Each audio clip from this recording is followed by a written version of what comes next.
잠깐 같이 기도드리겠습니다.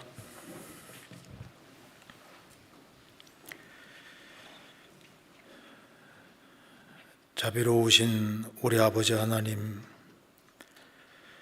마땅히 형벌받을 수밖에 없는 저희들을 불쌍히 여겨주시고 주 예수 그리스도의 보배로운 피로 구원해 주신 이 크고 놀라운 은혜와 사랑을 인하여 감사를 드립니다.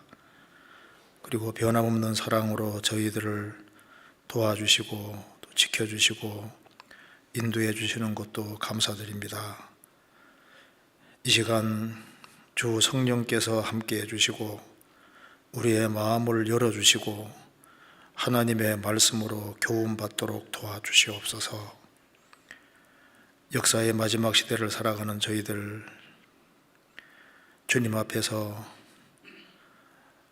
신앙생활을 바르게 하고 또 주님께 영광 돌리는 삶을 살다가 주님을 배울 수 있도록 도와주시고 또 주님께서 맡기신 일을 잘 감당할 수 있도록 도와주옵소서. 오늘 모든 시종 함께 해주시고 우리 마음속에 합당한 은혜로 채워주옵소서. 주 예수 그리스도 이름으로 기도하옵나이다. 아멘. 성경 사무엘하 22장 찾겠습니다.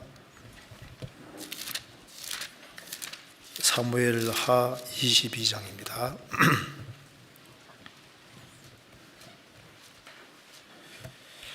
제가 몇 군데를 읽겠습니다. 사무엘하 22장 502페이지입니다.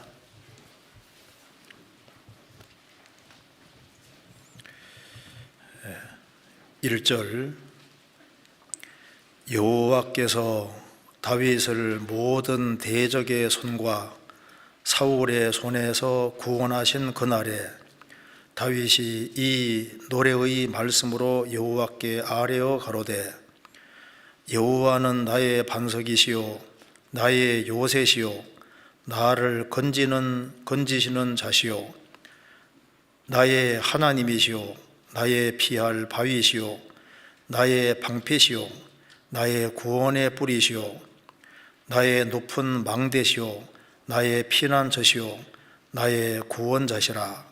나를 흉악에서 구원하셨도다. 내가 찬송 받으실 여호와께 아뢰리니 내 원수들에게서 구원을 얻으리로다. 사망의 물결이 나를 애우고 불의의 창소가 나를 두렵게 하였으며 음부의 줄이 나를 두르고 사망의 올무가 내게 이르렀도다. 내가 환난 중에서 여호와께 아뢰며 나의 하나님께 아뢰었더니 저가 그 전에서 내 소리를 들으시며 나의 부르짖음이 그 귀에 들렸도다. 좀 넘어가서 17절입니다. 저가 위에서 보내사 나를 취하시며 많은 물에서 나를 건져내셨도다. 20절 나를 또 넓은 곳으로 인도하시고 나를 기뻐하심으로 구원하셨도다. 33절입니다. 하나님은 나의 견고한 요새시며 나를 온전한 곳으로 인도하시고 하시며 나의 발로 암사슴 발같게 하시며 나를 나의 높은 곳에 세우시며 내 손을 가르쳐 싸우게 하시니 내 팔이 놋화를 당기도다. 주께서 또 주의 구원의 방패를 내게 주시며 주의 온유함이 나를 크게 하셨나이다. 36절을 조용히 한번 같이 읽어보겠습니다. 주께서 또 주의 구원의 방패를 내게 주시며 주의 온유함이 나를 크게 하셨나이다. 거기까지입니다. 이번에 저의 딸 결혼식에 많은 분들이 사랑과 관심과 그 은혜 베풀어 주신 것에 대해서 정말 감사를 드립니다. 제가 인사말을 잘 못해요. 너무 감사합니다. 자, 오늘은 여기에 사무엘하 22장 중심으로 해서 36절 이 말씀이 좀 마음에 와닿아서 같이 한번 생각해 보려고 합니다. 그래서 오늘 제목은 그 바울 여기 이제 다윗의 고백, 다윗이 쭉 얘기를 하면서 자신이 고백을 하고 있는 것이 나와 있는데, 요약하면 36절에 주의 온유함이 나를 크게 하셨나이다. 이 제목으로 한번 같이 생각을 해보려고 합니다. 성경에는 이제 자기 신앙을 가진 사람이 하나님께 고백하는 것들이 많이 나와 있습니다.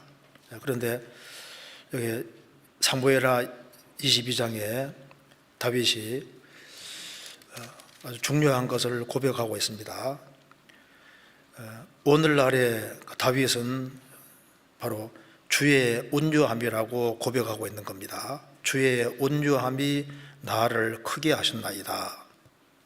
근데 여기 이제 이 말씀을 좀 이해하기 위해서는 좀 배경을 볼 필요가 있는데요. 앞에 한번 보시겠습니다. 1절에 사무엘하 22장 1절에 여호와께서 다윗을 모든 대적의 손과 사울의 손에서 구원하신 그날에 다윗이 이 노래의 말씀으로 여호와께 아뢰어 가로되. 다윗은 파랑만장한 인생을 살았습니다. 그래서 이제 이 사무엘 상하가 이제 다윗에 대한 얘기로 가득한데요. 다윗이 이제 사울이 죽고 난 이후에 통일 왕국을 다 이루고 자기 대적을 다 이기고 난 이후에 자기 인생을 돌아보면서 이제 시를 쓰고 있는 겁니다. 그래서 이것은 다윗이 이스라엘 땅에 태어나서 쭉 살아가는 가운데 하나님께 기름 부음 받고 파란만장한 인생을 살고 사울에게 오랫동안 쫓겨다니고 결국은 다윗이 왕이 되고, 또 왕이 되고 난 이후에도 또 사울의 그 아들이 또 왕이 됐기 때문에 또 갈등이 있었고 싸움이 계속 있었습니다. 그래서 다윗이 결국은 왕이 되고 또 통일 왕국을 이루고 또 주변 나라들을 정복하고 이렇게 다 한 겁니다. 그래서 여호와께서 다윗을 모든 대적의 손과 사울의 손에서 구원하신 그날에 이 노래를 지었다는 겁니다. 그러니까 이것은 아주 인생 아주 후반부에 지은 것이 맞습니다. 그러면서 다윗은 말하기를, 다윗이 지금 그 통일 왕국을 이루고 지금 꼭대기까지 올라갔을 때 이 도대체 이유가 도대체 뭐냐? 결국은 주의 온유함이라고 이렇게 말을 했습니다. 주의 온유함이 나를 크게 하셨나이다. 이 온유함을 히브리에 찾아보니까 아나라고 되어 있는데요. 이게 이제 뜻이 여러 가지가 있는 겁니다. 그러니까 온유함이라는 것이 겸손하다는 뜻도 있고, 온유하다는 뜻도 있고, 그 수고를 많이 했다 그 뜻도 있고, 괴로움을 많이 당했다 그런 뜻도 있고, 그리고 자신을 낮추시고 또 그리고 응답해 주셨다, 여러 가지 뜻이 있습니다. 그러니까 이걸 보면은 주의 온유함이 나를 크게 하셨나이다, 이 말은 주님이 자신을 낮추시고 다윗과 함께 하시고 정말 한 주님이 아주 온유한 모습으로, 겸손한 모습으로, 그리고 다윗이 정말 그 인생을 바르게 살고 주님 앞에 귀하게 쓰임받게 하기 위해서 주님이 많은 수고를 하고 주님이 많은 고난을 겪고 괴로움을 많이, 다윗 때문에도 어려움을 많이 당하고 또 어려움 속에서도 주님이 여러 가지로 응답해 주신 이런 것이 바탕이 되어서 자신이 이렇게 주님 앞에 쓰임 받으시다 이렇게 고백을 하는 겁니다. 그런데 이걸 보면은 이것이 다윗의 고백만이 아니고 모든 그리스도인들의 공통적인 고백이라고 생각이 듭니다. 우리가 구원을 받고 지금까지 신앙생활을 계속한 그 배후에 뭐가 있을까? 주의 온유함이 있었다는 겁니다. 주님이 스스로 낮추시고 항상 유순한 모습으로, 겸손한 모습으로, 그리고 온유한 모습으로 다가오셔서 우리를 위해서 온갖 희생과 수고를 아끼지 않고 한 그 모든 것 때문에 오늘날에 내가 있게 됐다고 얘기를 하는 겁니다. 그래서 이 내용을 한번 우리가 생각해 보면은 좀 도움이 되리라고 생각합니다. 여기 주의 온유함이, 주님은 실제로 온유하신 분이고 다윗은 또 주님의 온유함을 본받은 사람입니다.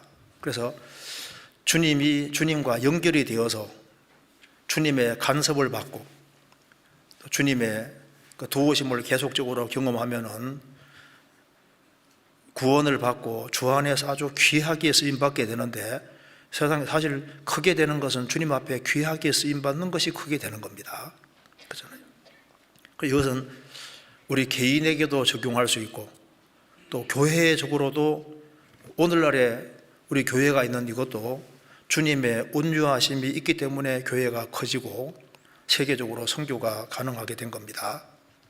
그리고 우리가 또 천국에 올라가면은 내가 천국에 오게 된 그 모든 바탕 배후에 주님의 온유함이 있었다는 것을 우리가 더 확실하게 알게 되리라고 생각합니다. 그래서 36절을 중심으로 좀 생각해 보겠습니다.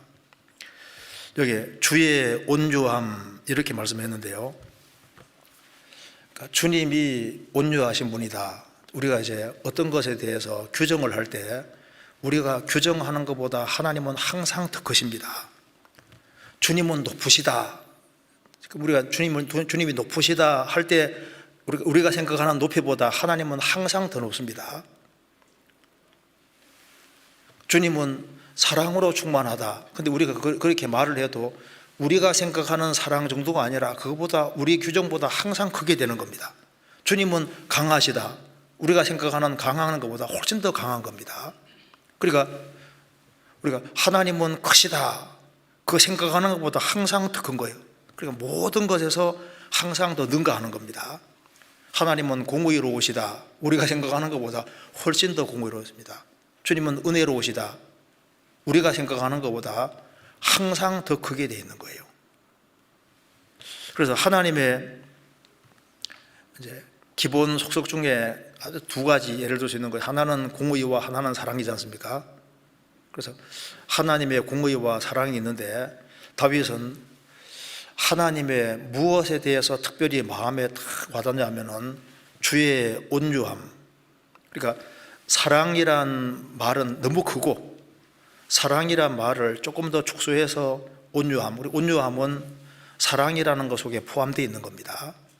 고린도전서 13장에 보면은 사랑에 대한 정의가 나오고, 사랑은 오래 참고 하면서 온유하며, 그래서 사랑 속에 온유라는 게 들어가는 겁니다.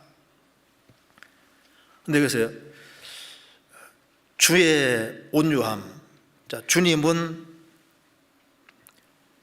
중요한 걸 가지고 계신데 여기에 주의 온유함이 나를 크게 하셨나이다. 그리고 다윗 마음에 와닿는 것 중에 아주 핵심이 주님의 온유하심이다. 그리고 이건 온유함은 이것도 단어가 큽니다. 여기 주님의 겸손하심, 온유하심, 자신을 위해서 수고해 주시고 괴로움을 많이 겪으시고, 그리고 어려움이 있을 때마다 응답해 주신 이 모든 것이 포함되는 아주 중요한 단어입니다. 그래서 신약에도 예수님이 말씀하시기를 수고하고 무거운 짐진 자들아 다 내게로 오라 내가 너희를 쉬게 하리라. 나는 마음이 온유하고 겸손하니, 주님은 마음이 온유하고 겸손하다고 하셨습니다. 나의 멍에를 메고 내게 배우라.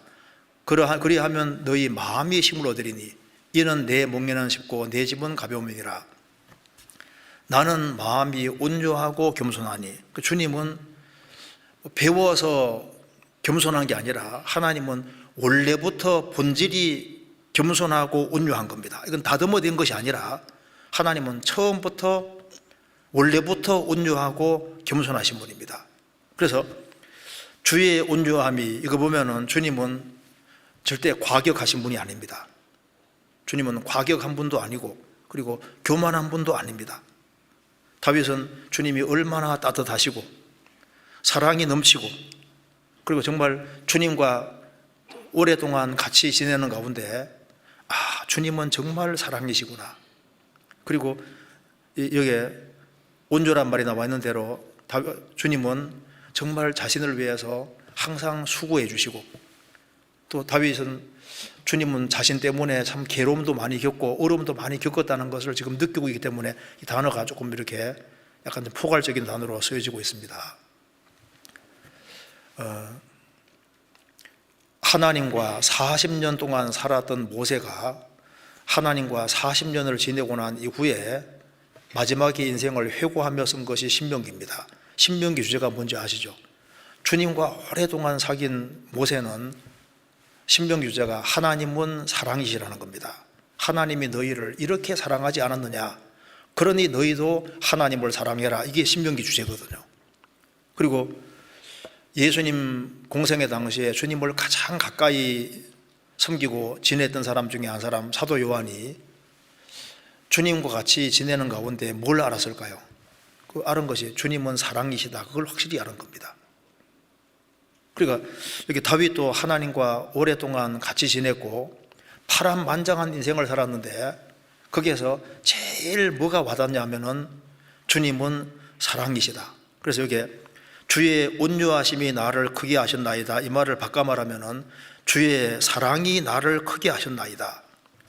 주님이 다윗을 위해서 얼마나 그 사랑해 주셨는지를 다윗은 느끼고 있기 때문에, 그래서 주의 온유함이, 주의 사랑이, 주님의 배후에서 희생하고 수고한 그 모든 것이 나를 크게 하셨나이다, 이렇게 지금 얘기를 하고 있는 겁니다.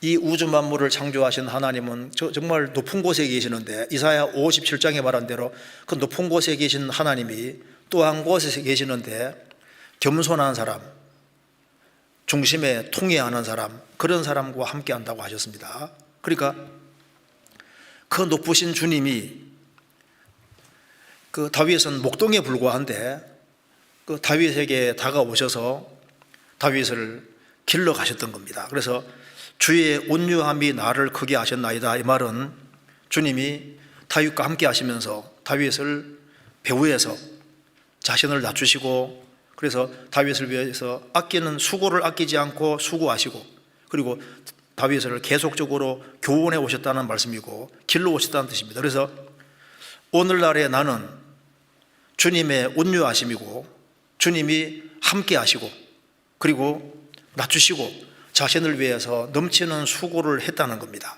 그래서 나를 길러 오신 하나님이라고 지금 고백하고 있는 겁니다. 그래서 오늘날에 나는 바로 주님 때문이다, 이렇게 말하고 있는 겁니다. 야곱도 이와 비슷한 얘기를 하고 있습니다. 창세기 48장 잠깐 찾아보시겠습니다. 창세기 48장 15절.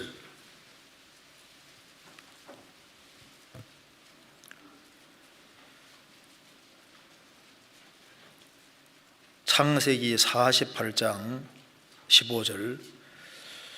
그가 요셉을 위하여 축복하여 가로되 내 조부 아브라함과 아버지 이삭에 섬기던 하나님, 나의 남으로부터 지금까지 나를 기르신 하나님. 여기까지 보면은 야곱이 아들 요셉을 축복하면서 이렇게 말합니다. 내 조부 아브라함과 내 아버지 이삭에 섬기던 그 하나님, 그리고 나의 태어남으로부터 지금까지 나를 기르신 하나님. 그러니까 야곱이 지금 나이가 엄청 많이 든 상태인데 마지막에 이렇게 자녀들을 축복하면서 나의 태어남으로부터 지금까지 나를 기르신 하나님이시다. 그래서 오늘날에 나는 하나님이 부모가 자녀를 기르는 것처럼 하나님이 길러주셔서 오늘날에 내가 있다, 이렇게 말하고 있는 겁니다. 다윗은 주님이 유모처럼, 유순한 유모처럼 다윗을 길러오신 것을 느끼고 있는 겁니다. 다윗의 신앙의 걸음걸이를 가르치고 여러 가지로 교육해서 길러갔다고 고백을 하고, 그래서 하나님이 얼마나 자유로운 분인지를 느끼고 있는 겁니다. 제가 글을 한번 읽어드리겠습니다. 여기 스코틀랜드의 헤딩턴 브라운 목사가 이렇게 한 말인데 한번 읽어드리겠습니다. 의심의 여지 없이 나는 시련도 많이 겪었다. 하지만 하나님은 나에게 너무나도 자애로우셨으므로 만일 하나님이 내게 이 세상에서 살아온 만큼의 기간을 더 살게 한다면 나는 지금까지와 같은 상황이 그대로 재현되기 바란다. 단 한 가지, 예전보다 죄악만은 덜 범했으면 하는 바람을 제외하고는 내 관 위에 다음과 같은 문구가 새겨졌으면 하는 바람이다. 하나님의 보살핌을 받은 자 중에 한 명이 여기에 잠들다.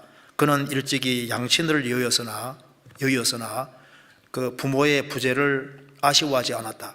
그래서 부모님은 일찍 돌아가서 부모님의 손길은 경험하지 못했지만은 하나님은 나에게 너무 자유로우셨기 때문에 그 부모의 부모가 없다는 것 때문에 내가 아쉬워하지 않았다.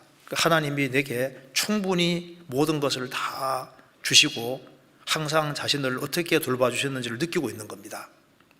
그래서 단 하나, 죄만은 좀 덜 지었으면 좋았을 텐데, 이런 아쉬움이 있다는 겁니다. 그래서 다윗은 하나님을 어머니처럼 묘사한 구절이 있잖아요. 시편 131편에 자신을 어머니 품에 있는 젖된 아이와 같다고 했습니다. 그러니까 그 하나님의 사랑에 푹 빠져 살았고, 그래서 어린 아이들은 어려움이 있으면 무조건 어머니에게 달려가는 것처럼 다윗은 항상 하나님께 달려갔고, 하나님이 언제든지 자신을 항상 받아주시고 그런 걸 느낀 겁니다. 그래서 힘들 때, 기쁠 때, 고통스러울 때 그는 언제든지 하나님께 달려갔던 거예요. 그래서 성경에 보면은 시를 제일 많이 쓴 사람이 다윗이고, 그래서 다윗은 노래 잘하는 자라고 했습니다. 그는 기쁠 때도 슬플 때도 항상 노래하고 하나님께 나아갔던 겁니다. 그래서 하나님 주의 온유하심이라고 했는데, 그러니까 다윗은 주님이 얼마나 온유하신 분인지를 알았기 때문에 주님과 같이 지내는 가운데 자기도 신앙생활에서 이게 참 온유함이 중요하구나, 그걸 느낀 거예요. 그러니까 같이 지내면 닮아가게 되는 겁니다. 자, 주님 앞에 쓰임 받을 때도 무슨 실력이 좋은 것이 중요한 것이 아니라 그 온유한 마음, 이게 참 중요한 겁니다. 그래서 왜 하나님이 모세를 귀하게 사용하셨을까? 모세는 온유함이 지면의 모든 사람보다 성하다고 했습니다. 그러니까 아마 다윗도 주님의 온유함을 강조하는 걸 봐서는 다윗도 정말 온유한 마음을 가지고 생을 살았다는 걸 알 수가 있는 겁니다. 민수기 12장 찾겠습니다. 민수기 12장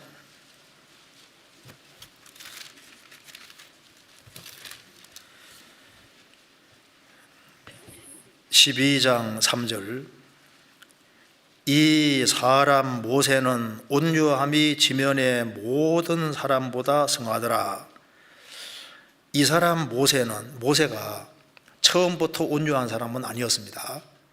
자기 동족이 고통받는 것을 보고 그냥 애집 사람들을 둘러 쳐 죽였지 않습니까? 굉장히 과격한 사람입니다. 그런데 그가 40년 양치면서 광야 생활하는 가운데 그는 양과 같이 살면서 사람이 아주 온유한 사람으로 바뀌어진 겁니다. 그래서 이 사람 모세는 온유함이 지면의 모든 사람보다 성하더라. 다윗도 주님의 온유함을 강조하는 걸 봐서는요, 다윗도 정말 주님 앞에 귀하게 쓰임받은 이유 중에 하나가 온유함일 겁니다. 그래서 주님께 쓰임받는데 아주 중요한 요소 중에 하나가 실력보다 온유한 것이 더 중요할 겁니다. 그래서 제가 오늘 생각해 보면서 이 온유함이라는 말이 좀 어려우니까 이걸 좀 짐승으로 표현을 해보면 어떻겠냐 생각을 해보니까 딱 떠오르는 게 세 가지 짐승입니다. 온유함 하면 떠오르는 것이 온유함, 겸손, 그리고 온유함이란 원래 그 말의 뜻을 잘 생각해 보면은 제일 첫 번째 얼른 떠오르는 것이 비둘기. 예수님에게 성령이 비둘기같이 임했습니다. 비둘기는 아주 온순하고 부드럽고 악의가 없잖아요. 주님은 다윗에게도 마찬가지입니다. 다윗이 온유함을 강조했을 때 주님은 아무 악의도 없고 정말 유순한 분으로서 정말 부드러운 그런 분으로 다윗에게 다가왔을 겁니다. 또 한 가지는 온유하면 일단 떠오르는 게 양이잖아요. 털 깎는 자 앞에 잠잠한 양같이, 그러니까 묵묵히 행하는 그 모습이 이제 양의 모습, 이것이 틀림없이 이렇게 온유 속에 들어가는 모습이 될 겁니다. 예수님은 털 깎는 자 앞에 잠잠한 양같이 그 입을 열지 않았습니다. 모세도 온유하게 된 것이 양하고 오래 살아서 그랬을 수 있습니다. 다윗도 양치기였습니다. 양하고 오래 살았지 않습니까? 그리고 또 한 가지는 이게 헬라 원어에도 이 온유라는 말 자체가 야생마를 길들여서 이제 길이 원래 안 들었는데 길이 들어서 그 주인이 시키는 대로 하는 그 상태가 됐을 때 그걸 온유라고 하는 겁니다. 그러니까 말을 떠올리면 말을 잘 듣는 말 떠올리면 이게 온유란 말하고 똑같은 거예요. 그래서 이게 온유하다 그 말은 단순히 그냥 부드럽기만 하다 그 말이 아니라 그 목사님께서도 항상 얘기하시는 대로 주님의 뜻이 확실할 때 그 뜻에 묵묵히 끝까지 순종하고 나가는 이제 그런 모습이 온유다 그 말입니다. 그러니까 말이 훈련이 잘 돼서 곱비 하나에 딱 이제 곱비 하나 시키는 대로 그 곱비를 이제 이렇게 주인이 이제 인도하는 대로지 않습니까? 그 주인이 시키는 대로 하는 그런 상태가 온유다 그 말입니다. 그래서 온유는 그 속에 강한 것이 있는 겁니다. 왜? 전쟁터에 대장이 몰고 가면 그대로 가는 거예요. 시키는 대로 가는 거니까. 뭐 화살이 날아오고 그 위에서 막 창이 쟁쟁하고 이렇게 해도 무조건 가는 겁니다. 시키는 대로. 그래서 하나님의 뜻이 확실하면 그 뜻 앞에 물불 안 가리고 끝까지 그냥 쭉 가는 그런 모습이 온유의 모습이다 그 말이에요. 그러니까 온유는 화를 하나도 안 내는 게 아니에요. 예수님도 화를 내셨고 모세도 이스라엘 잘못할 때 막 대노했잖아요. 그러니까 노할 때 노하는 것이 그것도 온유에 속하는 겁니다. 주님의 뜻을 거스를 때 거기에서 그 분노하는 마음이 올라올 때 의로운 분노는 필요한 거거든요. 그래서 적이 있을 때, 적과 싸워야 될 때, 주님 뜻이 확실할 때 그 뜻을 위해서 묵묵히 밀고 나가는 그것도 온유에 속하는 거예요. 그래서 하나님의 영광을 위해서 하나님의 뜻 가운데서 용감하게 살아가는 그런 것 자체도 이게 온유에 속하는 겁니다. 그러면 온유 이제 반대는 그 과격한 거잖아요. 그래서 온유 반대하면 떠오르는 짐승이 어떤 건지 생각해 보셨어요? 저도 오늘 가만히 생각해 보니까 온유 반대 짐승을 생각해 보니까 레위기 11장에 맹금류 싸나운 거잖아요. 매라든가 막 독수리 막 이런 거 솔개 이런 거 싸나운 거. 그래서 그런 것은 온유한 모습하고는 다르다. 그 또 한 가지는 그 계시록 16장에 개구리 같은 새의 영 나오잖아요. 마지막 아마겟돈 전쟁을 치룰 때 개구리 같은 새에 들어온 영, 악령을 개구리 같다고 했습니다. 그래서 요즘 개구리는 시끄럽잖아요. 저도 시골에 살 때 개구리 소리 밤만 되면 개구리 소리가 얼마나 시끄러운지. 그래서 개구리 그 모습하고 온유 모습하고는 정반대예요. 요즘 정말 개구리들이 많아집니다. 왜 할 말이 그렇게 많고 왜 그렇게 시끄러운지 어디든지 막 들썩들썩하고 시끄러워요. 너무 시끄러워요. 성령은 시끄러운 분이 아니거든요. 그래서 엘리야에게 나타나실 때도 아주 세미한 소리 가운데 나타나신 겁니다. 너무 시끄러우면 성령님의 소리를 들을 수가 없습니다. 요즘 자기 주장들이 얼마나 세요. 말이 얼마나 많고 소리가 얼마나 크고 여기서도 시끌시끌하고 저기도 시끌시끌하고. 그래서 우리 시대에 정말 시끄러운 소리로 가득합니다. 그런 것은 온유하고 좀 다르지 않습니까? 그리고 뱀은 혀가 갈라져 있고 독이 있고 한 입으로 두 마디 거짓말하고 이제 그런 것은 사기치고 이건 다 온유하고 정반대입니다. 그러니까 마귀 설명할 때 용을 마귀로 설명하기도 하는데 용은 아주 강팍하고 아주 강하고 자기밖에 모르는 그런 것은 온유 모습하고 정반대인 겁니다. 그런데 그 주의 온유하심이라고 성경이 말한 대로 주님은 정말 온유하신 분입니다. 그래서 예수님의 공생애를 쭉 보면은 성령이 비둘기같이 예수님에게 임했고, 그리고 예수님은 정말 온유하신 분입니다. 그래서 공생의 당시에 상한 갈대를 꺾지 아니하며 꺼져가는 심지를 끄지 아니하기를 심판하여 이길 때까지 하리니, 상한 갈대를 꺾지 아니하고 상한 갈대를 다시 고쳐주는 겁니다. 꺼져가는 심지는 너무 냄새가 나는데 거기에다가 주님은 성령을 넣어주시는 거예요. 그런 모습이 온유의 모습입니다. 상한 갈대를 꺾지 아니하시며 꺼져가는 심지를 끄지 않으신다.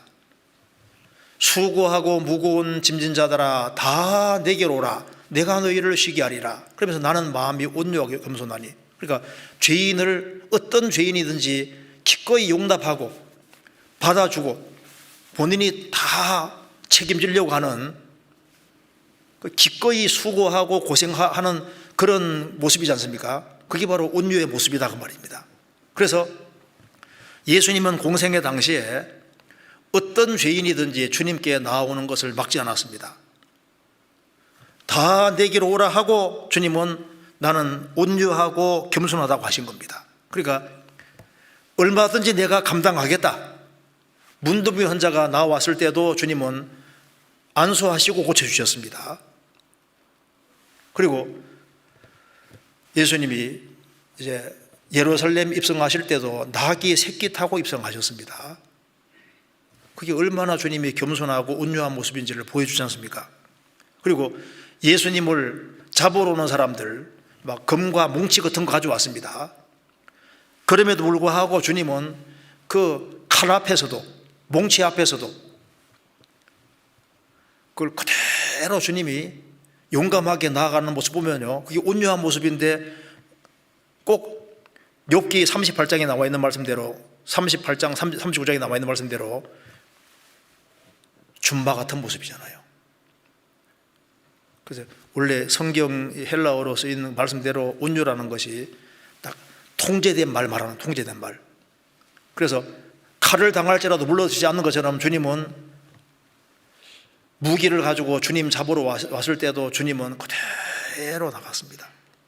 그러니까 막 사람들이 침을 뱉고 매로 치고 책찍으로 때리고 해도 그걸 그대로 감수하고 나가잖아요. 그러니까 용감한 말 모습하고 똑같잖아요.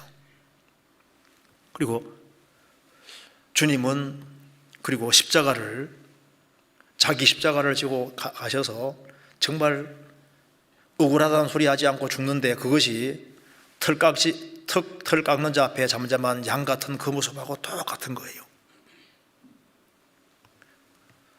선다신 글에 보면은 사람이 이제 과일 나무에 돌을 막 던지면은 과일은 돌 던지는 게 아니라 과일을 던져준다 그 말입니다. 주님은 욕을 받으시되 대신 욕하지 아니하시고 위협받으시되 위협하지 아니하시고 끝까지 선대하는 그 모습이 그 온유한 모습을 그대로 보여주고 있는 겁니다.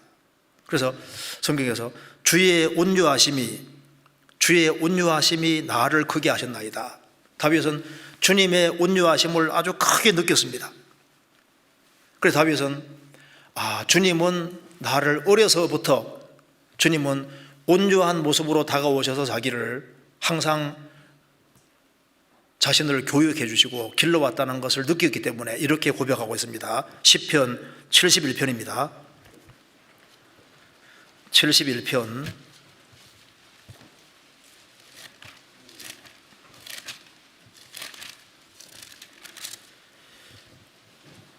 5절입니다.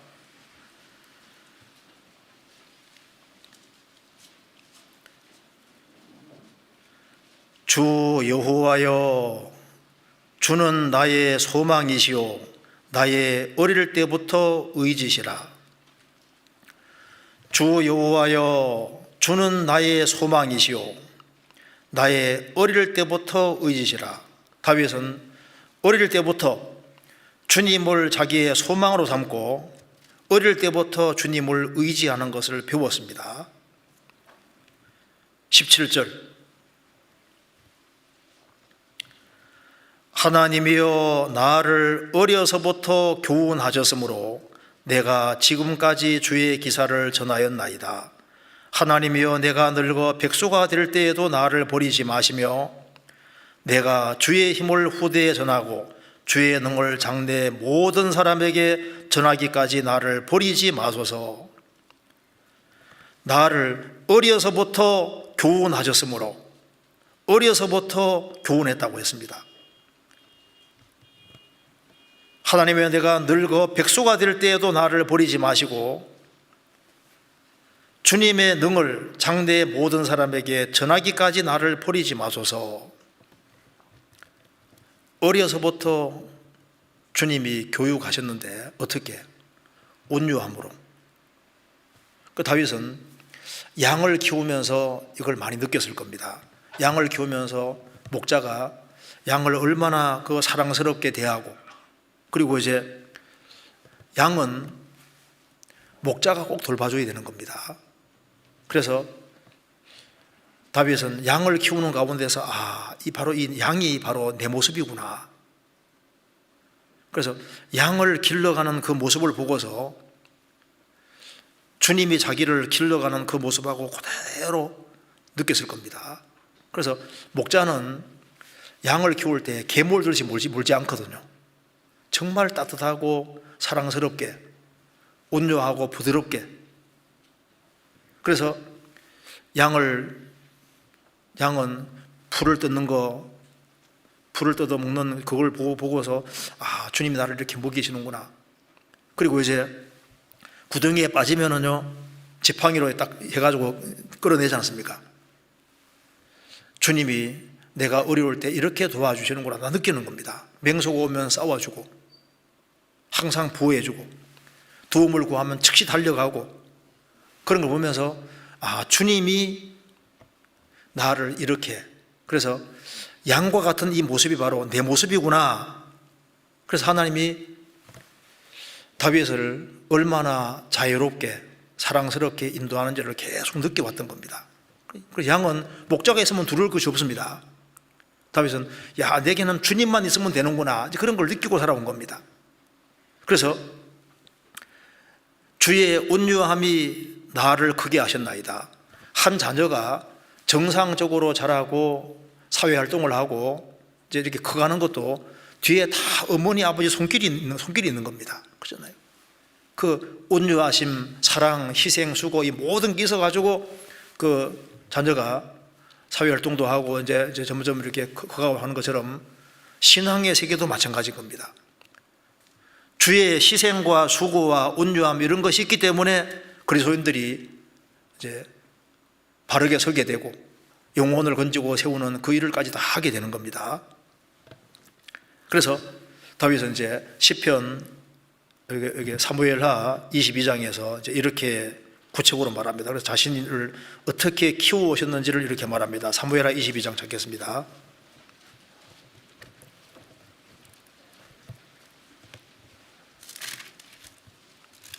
그래서 주의 온유함이 나를 크게 하셨나이다, 이 말은 주님의 온유하심이, 주님이 유모가 자녀를 기르는 것처럼 이렇게 주님이 길러 오셨기 때문에 오늘날에 내가 있다고 이렇게 고백하는 거하고 똑같은 거예요.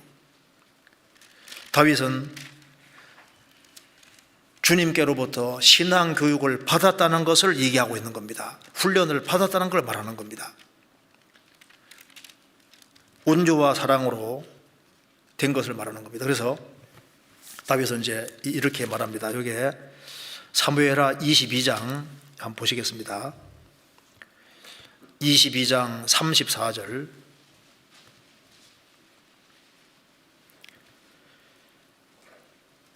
나의 발로 암사슴 발같게 하시며 나를 나의 높은 곳에 세우시며, 다윗은 주님이 나를 나의 높은 곳에 세우셨다고 했습니다. 그런데 나를 높은 곳에 세우셨는데 이 도대체 높은 곳에 세워지게 된 이유가 도대체 뭐냐? 36절에 주의 온유함이 나를 크게 하셨나이다. 이것은 다윗이 과거를 회고하면서 하는 말씀입니다. 자기 이제 인생을 태어날 때부터 쭉 회고하면서 이렇게 쭉 회고하면서 얘기를 하는 거예요. 그래서 다윗은 양치기로 있었는데 하나님께서 이새의 아들 8명 있는데 그 중에서 8번째 아들인 다윗에게 하나님의 기름을 딱 부었습니다.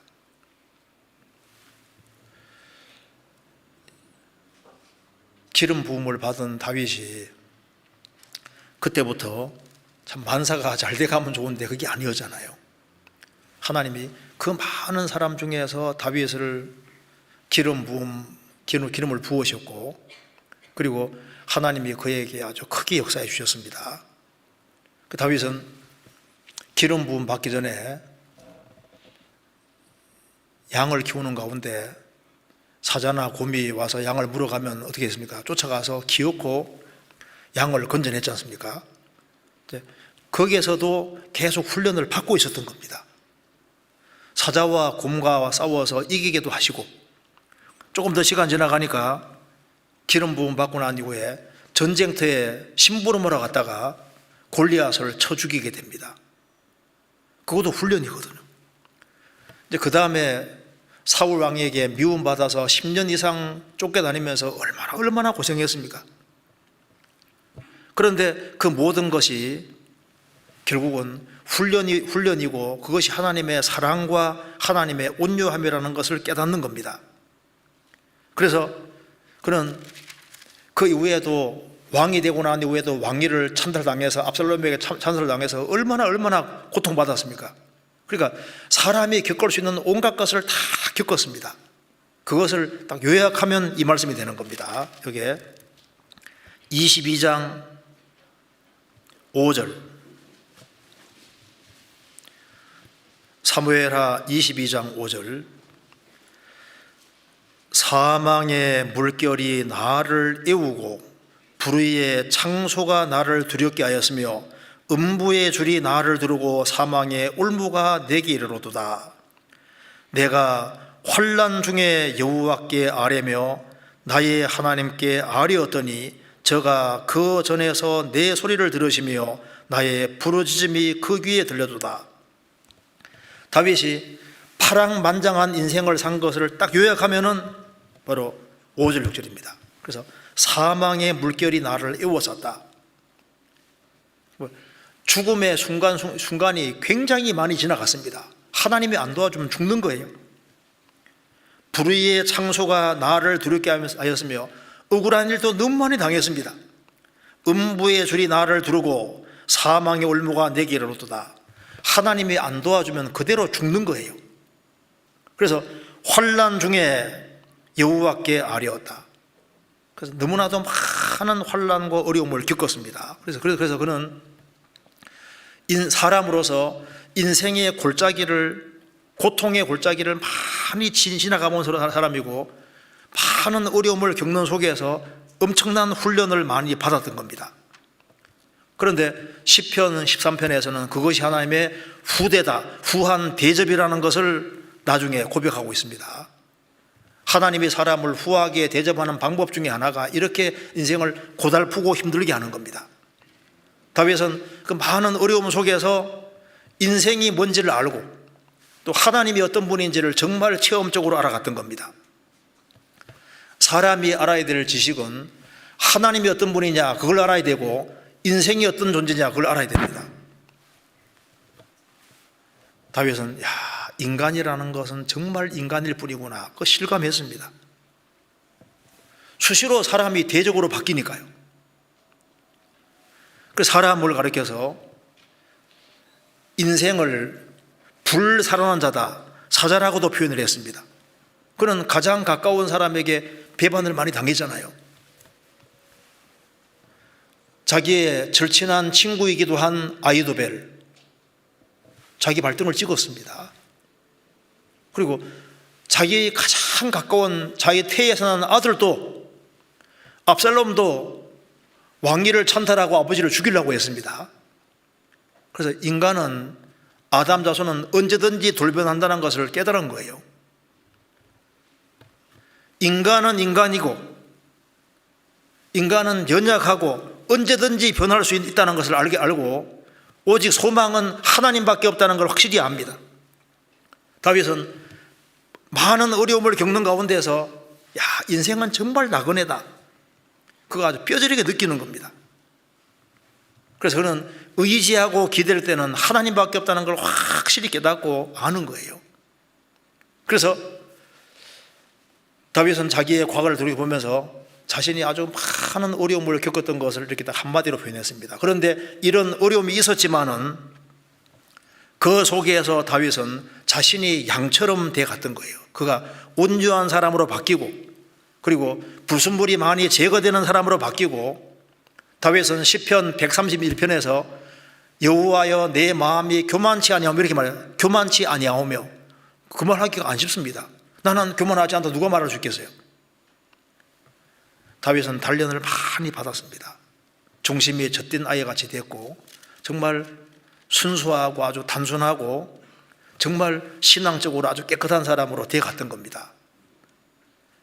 그래서 그런 고통 속에서 하나님께 부르짖었습니다. 22장 17절.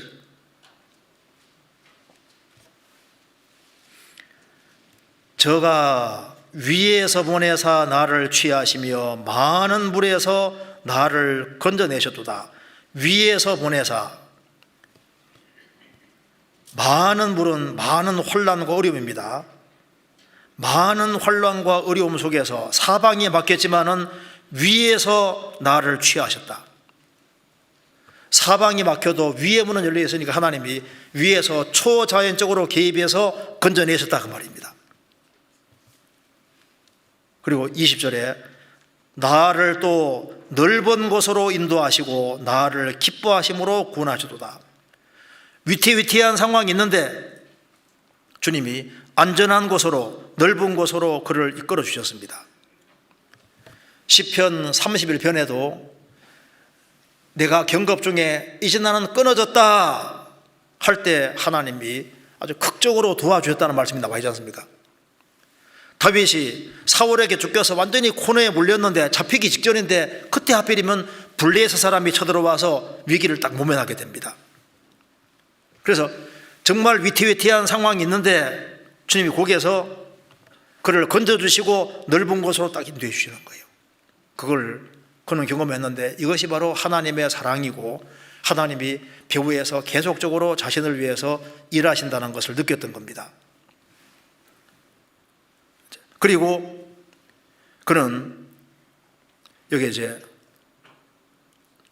이런 깊은 곳에서 고통받으면서 주님이 건져주셔서 넓은 곳으로 가고, 그래서 이런 것이 반복되는 가운데서 어려움에 들어갔다가 나오고 어려움도 들어갔다 나오고 이게 반복되는 가운데서 마음과 생각과 인격이 훨씬 더 넓어지는 사람이 됐습니다. 그래서 우리가 시편 읽어보면 다윗이 하나님을 얼마나 많이 아는지를 모릅니다. 그 모든 것이 인생 밑바닥을 걸어가면서 고생을 많이 했기 때문에 하나님 말씀에 깨달아진 거예요. 고난당한 것이 내게 유익이라 이로 인하여 내가 주의 윤리를 배우게 되었나이다. 고난당하는 속에서 하나님 말씀을 많이 깨달아갔던 겁니다. 그래서 여기에 다윗은 깊은 곳에 들어가고 건짐받고 이것이 반복되는 가운데서 점점 더 주님을 알아가서 이렇게 되어 있습니다. 26절 보시겠습니다. 자비한 자에게는 주의 자비하심을 나타내시며 완전한 자에게는 주의 완전하심을 보이시며 깨끗한 자에게는 주의 깨끗하심을 보이시며 사특한 자에게는 주의 거스리심을 보이시리이다. 자비한 자에게는 주님이 얼마나 자비하신 분인지를 더 나타내 보이시고, 신앙생활을 바르게 하려는 사람에게는, 완전한 자에게는 주의 완전하심을 더 보여주시고, 깨끗한 자에게는 주의 깨끗하심을 보이시고, 사특한 자에게는 주의 거스리심을 보이신다는 겁니다. 그리고 바르게 살려고 하는 사람에게는 주님이 얼마나 온유하신 분이고 사랑이 넘치는 분이고 겸손하신 분, 온유하신 분, 이런 것을 더 알아가게 되는 겁니다. 다윗은 이런 어려움을 겪는 가운데 큰 그릇이 점점 되어갔습니다. 욥기 7장에 내가 바다니까 용이니까 그 말씀이 있습니다. 욥은 막 너무 큰 어려움을 당해서 10명의 자녀들이 죽고 재산 전체가 날아가고 몸 전체가 병들 때 욥은 부르짖습니다. 내가 용입니까? 내가 바다입니까? 무슨 말입니까? 내가 그렇게 강한 사람인 줄 압니까? 그 말이에요. 용은 그 당대, 그 옛날에 가장 강하게 지원받은 게 용입니다. 이런 살과 피를 가진 연약한 피조물에게 이렇게 어려움을 주시면 어떻게 합니까? 그 말입니다.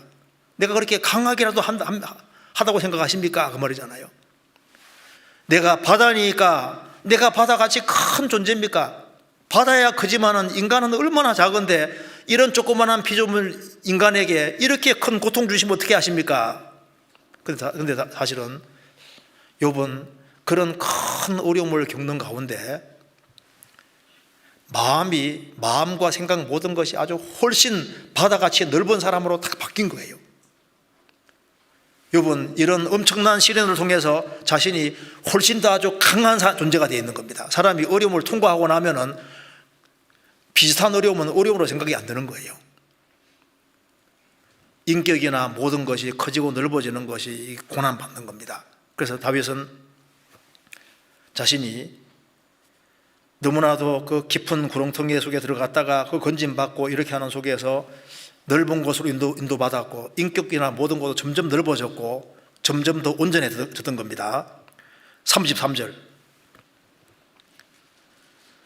하나님은 나의 견고한 요새시며 나를 온전한 곳으로 인도하시고, 하나님은 나의 견고한 요새시며 나를 온전한 곳으로 인도하시며, 깊은 곳에 들어가는 사람이 거기에서 건짐받고 넓은 곳으로 인도가 되고 이것이 반복되는 가운데 점점 더 온전한 곳으로 가는 겁니다. 좀 더 성숙하고 좀 더 온전해지고 불순물이 더 떨어지고 시편 138편에 말한 대로 내게 관계된 것을 완전케 하실지라 좀 더 온전하고 완전하게 바뀌어가는 겁니다. 나의 가는 길을 오직 그가 하시나니 그가 나를 단련하신 후에는 내가 정금같이 나오리라. 그래서 많은 훈련과 어려움을 겪고 나중에 이제 34절 나의 발로 암사슴발 같게 하시며 나를 나의 높은 곳에 세우시며. 그래서 돌이켜보니까 깊은 데를 많이 다녔는데 다 다니고 거기에서 건짐받고 넓은 곳으로 인도가 되고 그리고 좀 더 온전한 곳으로 인도가 되고 그리고 나중에는 나를 나의 높은 곳에 세우셨다. 그런데 이 모든 것이 어떻게 가능했느냐? 36절에 주의 온유하심이 나를 크게 하셨나이다. 이것은 주님 때문이고 주님이 온유한 마음, 온순한 마음, 낮은 마음으로 자신을 교육하고 길러오셨고 훈련하셨다. 나의 나된 것은 하나님의 사랑이고 특히 주님의 온유하심이었다고 말하는 겁니다. 그래서 나를 아주 깊은 곳에 집어넣고 고생을 많이 시킨 것이 그게 훈련이었고 주님이 나를 낮추시고 그렇게 해서 나를 귀하게 만들려고 하는 하나님의 사랑이었다는 말입니다. 그리고 어려움이 있을 때 또 적절한 때가 되면 피할 길을 주시고 이런 과정을 통해서 다윗을 점점 키워왔는데 주님 앞에 쓰임받는 합당한 사람으로 만들어 가셨는데 이것이 바로 뭐냐? 주님의 온유함이었다. 그러니까 주님의 수고였다. 주님이 내가 어려울 때 계속 응답해 주시고 낮추시고 내 어려움에 항상 동참해 주시고 겸손한 마음으로 그렇게 하셨기 때문이다. 이렇게 말하는 겁니다. 그래서 다윗은 이 고백을 할 때 이 속에 자기 인생에 많은 것이 포함되어 있고 내가 크게 된 것은 이건 오로지 주님 때문이다. 다윗이 살인죄와 간음죄를 지었을 때 많은 사람이 다윗 인생은 끝났다고 했습니다. 그런데 온유하신 주님, 끝까지 다윗을 버리지 않는 그 주님이 그를 심하게 경책해서도 죽이지는 않았습니다. 그리고 그를 다시 세워서 기어코 크게 만들었습니다. 그래서 다윗은 말합니다. 내가 오늘날에 내가 있는 것은 내가 잘나서가 아니라 주의 온유함 때문에 내가 있는 것이다, 이렇게 말하고 있는 겁니다. 그래서 주의 온유하심이 나를 크게 하셨나이다. 도대체 뭘 크게 했다는 말일까요? 제일 첫 번째는 인격입니다. 다윗은 그 당대에 제일 큰 인격을 가지게 된 겁니다. 그래서 성경에 말씀했습니다. 다윗은 하나님 마음에 합한 사람이라 했습니다. 정말 하나님과 아주 닮은 사람이 정말 되어 있는 거예요. 주님 마음에 든다는 건, 주님 마음에 들고 합하다는 건 무슨 말입니까? 주님이 주님 마음과 비슷해지는 거예요. 성경에 보면은 갈렙은, 내종 갈렙은 그들과 마음이 다르다.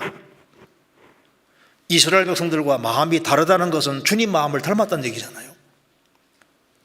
다윗은 하나님 마음에 합한 자라는 말은 하나님을 닮았다는 말인 거예요. 그래서 성경 읽으면 야, 다윗이 정말 인격이 훌륭하구나 하는 걸 알 수 있습니다. 사울이 다윗을 그렇게 죽이려고 했잖아요. 다윗은, 그런데 사울은 하나님께 기름 부음 받은 사람이기 때문에 끝까지 선대하잖아요. 죽일 수 있는 기회가 주어졌음에도 불구하고 끊임없이 용서합니다. 자기가 그냥 그대로 그냥 창으로 딱 찌를 수 있는 그런 위치에 서서도 자기가 직접 사울을 처리하지 않습니다. 왜? 그는 하나님의 기름 부음 받은 자이기 때문에. 나중에 다윗이 죽일 수 있는 결정적인 위치에 있어서도 안 죽였습니다. 그때 사울이 울면서 말합니다. 내 아들 다윗아, 너가 반드시 내게 복이 있을지로다. 너가 큰 일을 행하겠고 반드시 승리를 얻으리라. 사울이 다윗을 10년 가까이 죽이려고 개 쫓아다녔는데, 그런데 그 사울의 입에서 내가 큰 일을 행하겠고 너는 반드시 승리를 얻으리라. 다윗이 얼마나 마음이 큰 사람인지를 볼 수 있잖아요. 그리고 시글락 전투 아시잖아요. 다윗이 쫓겨다니면서 시글락에 머물렀는데 그 아말렉 군대가 쳐들어와서 다윗의 아내들하고 그다음에 그 같이 있는 사람들, 그 아내들, 그 자녀들을 몽땅 뺏어가지고 가져가 버린 거예요.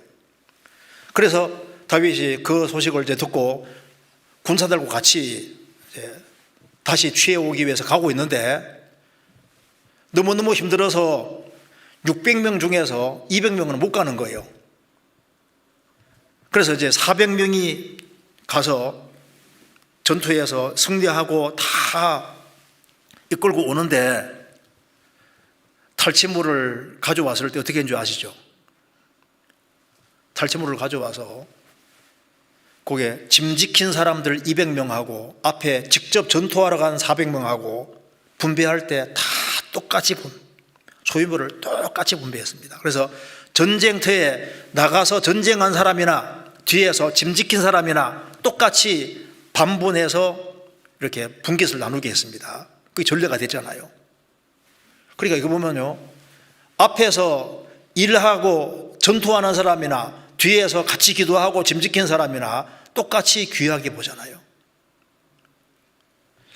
그리고 다윗이 굉장히 마음이 넓은 사람입니다. 그리고 전투에서 이제 탈취물을 많이 얻었을 때 자기가 도피 다니면서 여기저기에서 조금이라도 도움을 준 동네 사람들 다 이제 탈취물을 해가지고 다 선물로 보내는 거 봐요. 자기가 조금이라도 도움 받았으면요, 그걸 절대 잊지 아니하고 그걸 그대로 보답하는 거 봐봐요. 은혜 받은 것을 잊지 않는 거 봐요. 그러니까 이 다윗이 굉장히 인격에서 훌륭한 사람이 되어 있는 겁니다. 그러니까 주의 온유함이 나를 크게 하셨나이다. 이게 주의 온유함 때문에 주님이 자신을 길러온 것 때문에 이렇게 됐다고 고백하고 있는 거예요. 다윗이 이제 요나단하고 아주 절친한 친구가 됐습니다. 근데 서로 언약을 맺기를, 자손들을 죽이지 않기로, 선대하기로 언약을 맺었습니다. 그래서 요나단이 먼저 죽고 그 아들 모비보셋이 양쪽 발을 다 절었습니다. 그럼에도 불구하고 다윗이 왕이 됐을 때 요나단과 언약 세운 것이기 때문에 무조건 모비보셋을 왕궁에 데려오고, 그리고 왕의 상에서 같이, 왕자들과 같이 먹고 마시게 했잖아요. 그런데 양발을 다 저는데 하나도 부끄럽게 생각하지 않았거든요. 언약을 세웠기 때문에 그 언약에 충실한 거 봐요. 그리고 솔로몬을 왕을 세우는 게 하나님 뜻이니까 아도니아가 사실 육신적으로는 왕이 되어야 되지만 하나님 뜻이 그것이기 때문에 기어코 솔로몬을 왕 세우는 거 봐요.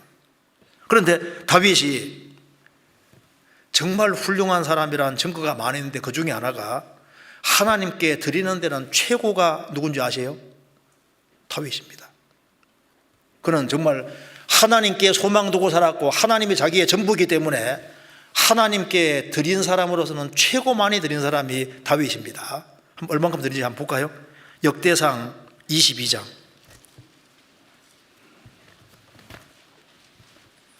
역대상 22장 14절.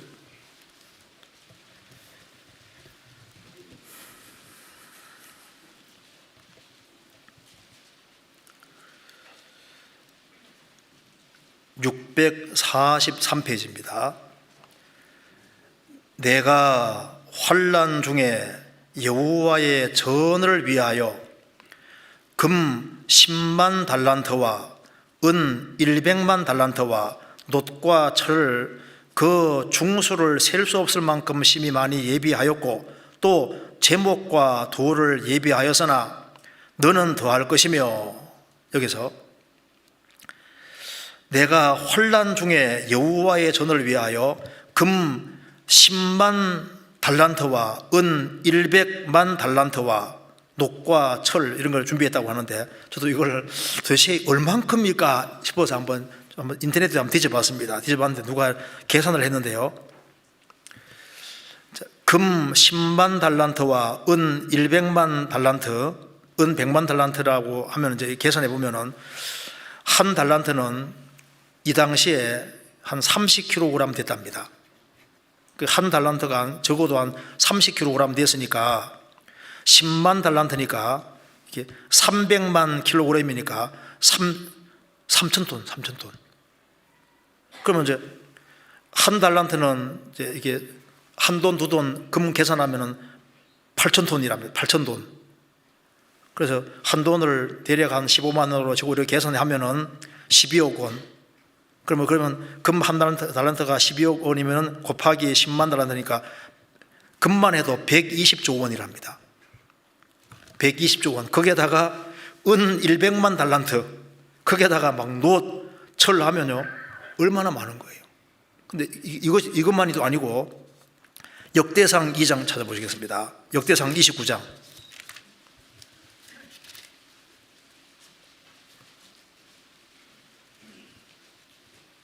(29장) 2절. 내가 이미 내 하나님의 전을 위하여 힘을 다하여 예비하였나니 곧 기구를 만들 금과 은과 녹과 철과 나무며 또 만호와 박을 보석과 꾸밀 보석과 채석과 다른 보석들과 화반석이 매우 많으며 성전을 위하여 예비한 이 모든 것 외에도, 이제 역대상 22장에 말하는 거, 이거 외에도 내 마음에 하나님의 전을 사모함으로 나의 사유의 금 은으로 내 하나님의 전을 위해 들었노니 곧 오빌의 금 3,000 달란트와 천은 7,000 달란트라 모든 전 벽에 입히며, 여기까지 보면은 이걸 즐거이 드렸다는 겁니다. 여기에다가 또 오빌의 금 3,000 달란트 플러스 천은 7,000 달란트. 그러니까 다윗이 무진장들이 있습니다. 그래서 왜 전쟁을 왜 열심히 했냐면은 하나님의 성전을 만들려고, 우리 하나님의 영광 받아야 되니까. 그리고 그는 하나님 중심의 사람이 확실한 거예요. 하늘에 소망을 둔 것이 확실하고 위에다가 제일 많이 쌓으려고 노력했던 사람이 다윗입니다. 그리고 그는 성경 읽고 기도하는 데는 최고잖아요. 최고. 성경 읽어보시면 이렇게 바쁜 다윗이 시편 읽어보면요, 얼마나 하나님께 기도하고 얼마나 성경을 주야로 상고하고, 그는 아주 훌륭한 사람입니다. 훌륭한 사람. 그런데 이렇게 되는 여기에 뭐가 있었느냐? 바로 주의 온유하심이 나를 하나님의 사람으로 만들고 정말 하나님 영광을 위해 사는 사람으로 만들어 주셨다 그 말입니다. 그리고 다윗은 영향력에서 큰 사람이잖아요. 영향력에서. 다윗이 그 당대에도 가장 큰 영향력을 미쳤고 그 위에도 대대로 얼마나 큰 영향을 미쳐요. 왜? 그의 소원이 하나님 이름이 영광받는 것이었기 때문입니다. 여기에 시편 57편입니다. 57편 5절.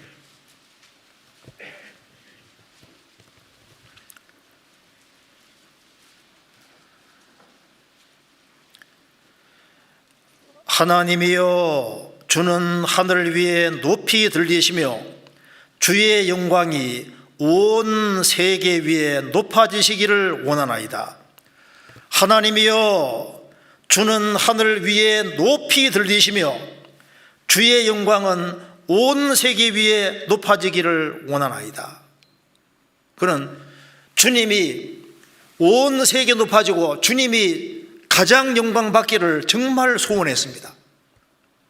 그는 통일왕국을 이루었고 시편 기자가 되고 성경에 예수님 다음으로 가장 많은 자리를 차지하는 것이 바로 다윗인 거예요. 그런데 이 배후에 무엇이 있느냐? 바로 하나님의 사랑과 하나님의 온유하심, 주님이 함께 하시고 도와주신 것이 있었다는 것을 고백하고 있는 겁니다. 그런데 이것이 다윗만의 고백이 아니거든요.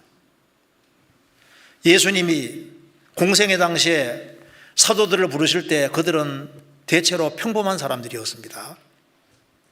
그런데 이 사복음서 읽어보면요, 예수님 제자들이 참 철도 없고 부족한 모습이 너무 많이 보이지 않습니까? 그래도 주님이 정말 온유하신 분이기 때문에, 겸손하신 분이기 때문에 제자들과 3년 반 동안 동고동락하는 가운데 그들을 정말로 사람 낳는 업으로 만드신 거예요. 사람 낳는 업으로. 주의 온유함이 주의 제자들을 크게 하셨나이다, 이렇게 읽어도 맞다 그 말입니다. 베드로 사도가 어떻게 한 번으로 설교하니까 3,000명씩 구원받고 5,000명씩 어떻게 구원받겠습니까? 주의 온유함이 베드로 사도를 아주 크게 만드시고 아주 귀한 사람으로 만드신 거예요. 베드로 사도가 무슨 죄로 그렇게 많은 사람을 건집니까? 주의 온유하심이 주의 제자들을 크게 하셨나이다. 주님이 온유하신 분으로서 그들과 같이 동고동락 하는데 그들을 훈련시키고 그들을 다듬어 가시고 그들에게 성령을 주시고 그들이 크고 귀한 일을 하게 해주신 거예요. 그러니까 다윗이 고백한 이 고백은 우리 개인의 고백하고도 맞습니다. 우리 개인도 똑같이 말할 수 있습니다. 주의 온유하심이 나를 크게 하셨나이다. 우리 개인을 돌이켜 봤을 때 참 우리가 태어나서 살아오면서 구원을 받고 참 주님께 불순종한 것도 많고 슬프게 한 것도 많고, 그럼에도 불구하고 오늘까지 이렇게 왔을 때 그게 무엇이 있느냐? 하나님의 사랑과 하나님의 자비가 있고, 그리고 이제 주님이 정말 온유하신 분으로서 우리 배후에 작업을 계속적으로 해오셨습니다. 그러니까 여기에 주의 온유하심이란 말 속에 그 히브리어에는 수고란 말도 들어있거든요. 주님의 수고해 주시고 응답해 주시고, 그리고 주님이 우리 때문에 어려움도 많이 겪으시고 하는 그 모든 것이 포함되어 있는 겁니다. 그렇게 해서 우리가 여기 있는 거예요. 그래서 주의 온유하심이 나를 크게 하셨나이다. 돌이켜보면 전부 다 주님의 사랑과 은혜입니다. 나에 대해서 항상 오래 참으셨고 나를 항상 온유하게 대하시고 언제나 내가 잘 되기를 바라셨지 않습니까? 그리고 내게 절대 무례하게 대하지 않으시지 않습니까? 어머니가 자녀를 기르는 것처럼 주님이 우리를 오늘까지 길러 오신 거예요. 소망이 없는 나에게 소망도 주시고, 그리고 힘도 주시고 용기도 주시고 우리를 하나님 자녀답게 계속 바꿔 주십니다. 바꿔주시고 나중에 이렇게 바꾸어서 우리를 어디까지 데려가시냐 하면은 영원한 천국으로까지 가장 높여주시잖아요. 우리가 하나님의 아들이 됐고 그리스도의 신부가 되는 것보다 더 높을 수가 있겠습니까? 우리는 그의 만드신 바라 죄인인 우리를 하나님의 아들로 만드시고 그리스도의 신부로 만드시고 교회 안에서 쓰임받도록 하는 이것이 하나님의 온유하심이 배후에 작용하기 때문에 그런 겁니다. 교회에 대해서도 마찬가지입니다. 이사야 40장 찾겠습니다. 이사야 40장 11절.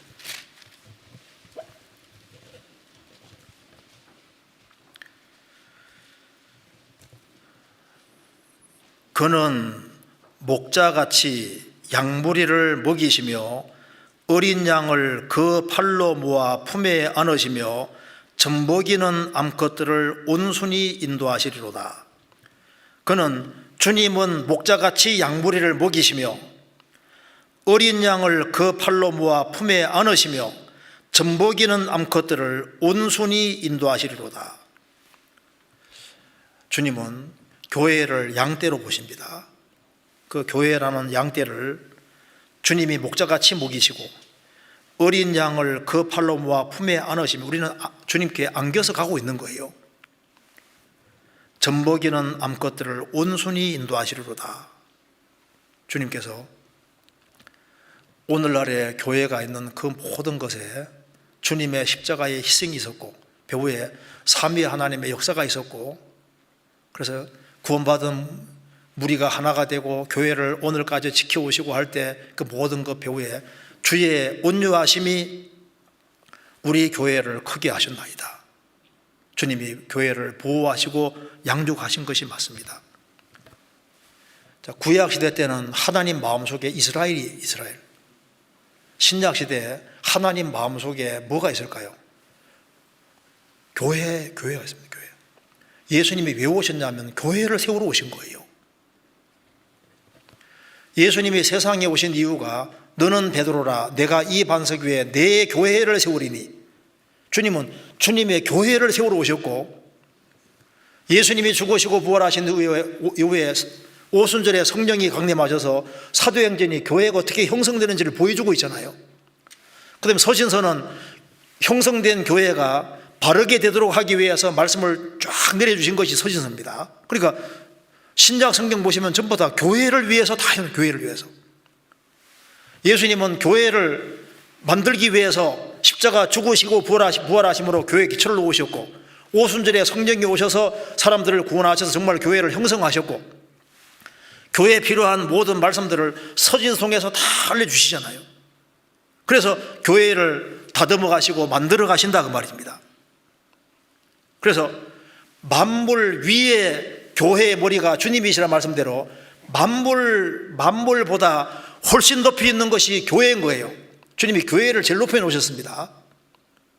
그리고 그 위에 머리가 예수님이다 그 말입니다. 그러니까 이 우주보다 더 높이 있는 것이 교회고 교회의 머리가 주님이시니까 교회 공동체 안에 있는 것만 해도 그 개인이 얼마나 높아졌는지를 알 수 있는 겁니다. 그러니까 우리가 교회 안에 있다는 것은 주님의 최고 관심의 대상이란 말이 되는 거예요. 주님은 교회에게 하나님 영광에 부여한 것을 계속적으로 알게 해주시는 거예요. 얼마 후에 주님이 재림하실 때 그리스도인들은 저 위에 서게 될 겁니다. 그때 아주 확실히 깨닫게 될 겁니다. 주의 온유하심이 나를 여기 이르게 했다는 걸 알게 될 겁니다. 시편 68편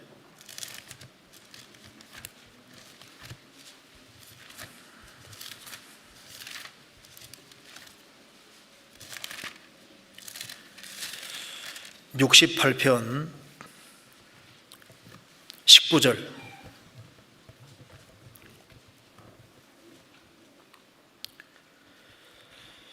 날마다 우리 짐을 지시는 주 곧 우리의 구원이신 하나님을 찬송할지로다. 여기 날마다 우리 짐을 지시는 주, 우리가 지금은 잘 몰라도 주님 앞에 가면 이 사실을 확실히 알게 될 겁니다. 날마다 우리 짐을 지시는 주, 곧 우리의 구원이신 하나님을 찬송할지로다. 날마다 주님이 우리 짐을 같이 지고 계셨고, 그뿐 아니라 나중에 더 확실히 알게 될 것은 주님이 나를 안고 가셨고 어깨에 메고 다니셨다는 걸 알게 될 겁니다. 여기 날마다, 달마다가 아니라 날마다 우리 짐을 지시는 주 곧 우리의 구원이신 하나님을 찬송할지로다. 신명기 33장 찾겠습니다. 신명기 33장 27절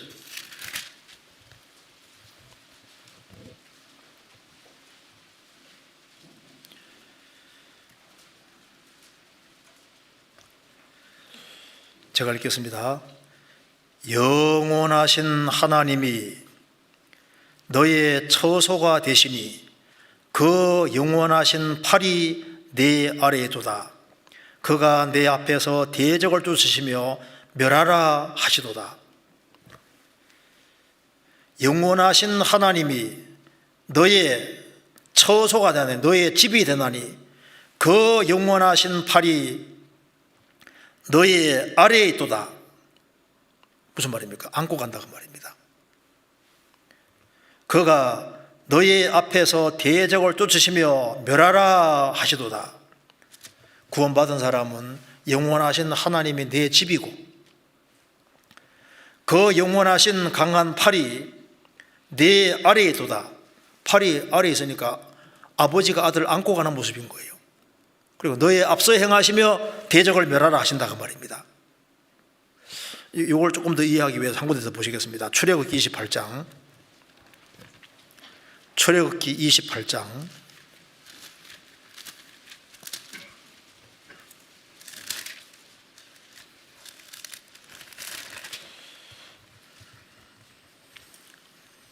28장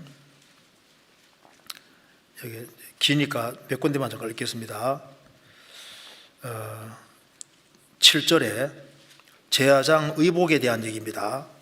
7절에 그것에 견대 둘을 달아 그 두 것을 연하게 하고 에봇 위에 매는 띠는 에봇 짜는 법으로 금실과 청색, 자색, 홍색 실과 가늘게 꼰 배실로 에봇에 공교에 붙여 짤지며 호마노 2개를 취하여 그 위에 이스라엘 아들들의 이름을 새기되.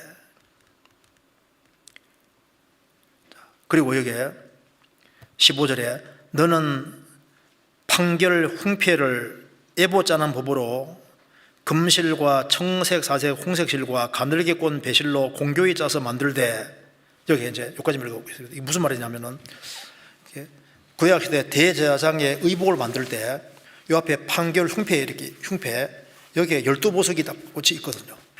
그리고 여기 견대 여기에는 호마노 보석이 2개가 있는데 12지파 이름이 쫙 있는 거예요. 그러니까 대제사장 의복이 이쪽에 견대 어깨에 보석이 2개가 딱 있는데 12지파 이름이 있고 또 판결흉패 앞에도 12보석이 있다가 말입니다. 보석이 12개거든요. 그러니까 이거 보면요, 그 보석 안에, 2개 보석 안에 6개, 6개씩 12지파가 이름이 있는데 이걸 어깨에 딱 메고 있잖아요. 그러니까 대상은 이스라엘 지파 전체의 운명을 다 걸머쥐고 있는 거예요. 어깨에다가. 그리고 가슴에는 12보석이 딱 있거든요. 그러니까 대상 대신 주님이 그 아론은 예수님의 그림자니까 주님 마음속에 뭐가 들어있냐면은 12지파 보석이 있는 것처럼 구원받은 사람이 주님 마음속에 다 들어있는 거예요. 그리고 어깨에 보석 2개가 이렇게 있다는 게 뭘 말하는 겁니까? 이스라엘 지파의 운명을 걸머쥐고 있다 그 말입니다. 그러니까 구원받은 사람 모든 운명을 걸머쥐고, 그러니까 구원받은 사람은 주님이 얻고 있는 거나 마찬가지인 거예요. 구원받은 사람들 마음속에 주님 마음속에 그리스도인들이 들어가 있는 거예요. 그래서 우리가 천국에 들어가면은 이걸 확실히 알 겁니다. 구원받은 사람이 항상 주님 마음속에 있었고, 구원받은 사람을 주님이 항상 얻고 다니셨던 거예요. 그래서 내가 지상에서 태어나서 주님의 구원을 받고 교회 연결돼서 이제 쭉 일생을 살아온 걸 다 돌이켜 봤을 때, 주의 온유하심이 나를 크게 하셨나이다. 이 고백을 이 땅에서도 우리가 할 수 있고 천국 들어가면 정말 이 고백을 할 수 있을 겁니다. 그래서 이 하나님은 영영이 우리의 하나님이시니 우리를 죽을 때까지 인도하시리로다. 죽을 때까지. 우리가 그리스도인으로서 하나님의 아들이 됐고 그리스도의 신부가 되고 그리고 하나님 보좌 우편까지 올라가는 이 모든 것은 하나님의 은혜와 사랑인 겁니다. 이것을 다윗은 사무엘하 22장에서 고백하고 있는 겁니다.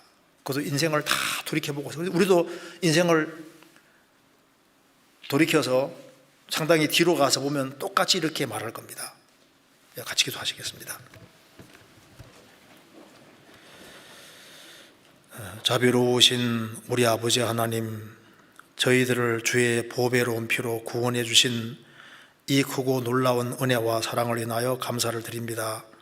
변함없는 은혜와 사랑으로 저희를 인도해 주시고 지켜주시고 도와주시는 것을 감사합니다. 주님 앞에 설 때까지 주님께서 맡기신 일을 잘 감당할 수 있도록 도와주시고, 주변에 불쌍한 이뤄진 영혼들이 너무나도 많이 있습니다. 그 영혼들을 주님 품으로 인도하는데 최선을 다할 수 있도록 도와주시고, 주님 오시는 그날까지 세계 선교의 사명을 잘 감당할 수 있도록 주님이 역사해 주시고 도와주시고 우리 모두를 귀하게 사용해 주옵소서. 교회가 계획한 모든 일에 주님이 항상 앞서 행해 주시고 주의 역사를 더욱 나타내 주옵소서. 주 예수 그리스도 이름으로 기도하옵나이다. 아멘.